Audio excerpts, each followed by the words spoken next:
కూటమి ప్రభుత్వం విద్యుత్ ఛార్జీలు పెంచిందని వైసీపీ నేతలు చేస్తున్న దుష్ప్రచారాన్ని ఖండిస్తూ ప్రకాశం జిల్లా మార్కాపురంలోని టీడీపీ కార్యాలయంలో ఎమ్మెల్యే కందుల నారాయణ రెడ్డి సమావేశం నిర్వహించారు.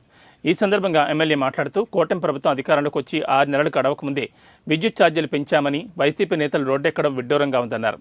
గత వైసీపీ ప్రభుత్వం రాష్ట్రాన్ని దోచుకుని భ్రష్టు పట్టించిందని, వైసీపీ నేతలకు అధికార దాహం తీరక కూటమి ప్రభుత్వంపై బురద జల్లే ప్రయత్నం చేస్తున్నారన్నారు.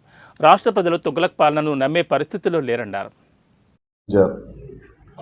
నేను ఒకటే అడుగుతా ఉన్నా, మీకు ఎక్కడ సిగ్గు లేదయ్యా? 6 నెలలు కాలేదు, మీరు అధికార దాహం ఇంకా మీకు తీరలేదా? అంత అధికార దాహం పెట్టుకొని అప్పుడే రోడ్డెక్కి ఈ రాష్ట్రాన్ని నాశనం చేసింది కాకుండా,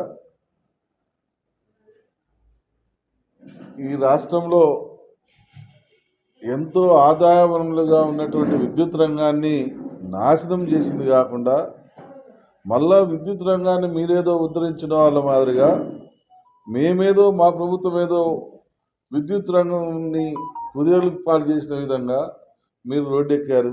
మీకు ఏడ సిగ్గు లేదని నేను అడుగుతా ఉన్నా. ఒక పిచ్చి తుగ్లక్ పరిపాలన మరిపించారు లాస్ట్ 5 సంవత్సరాలు. ఒక పిచ్చి తుగ్లక్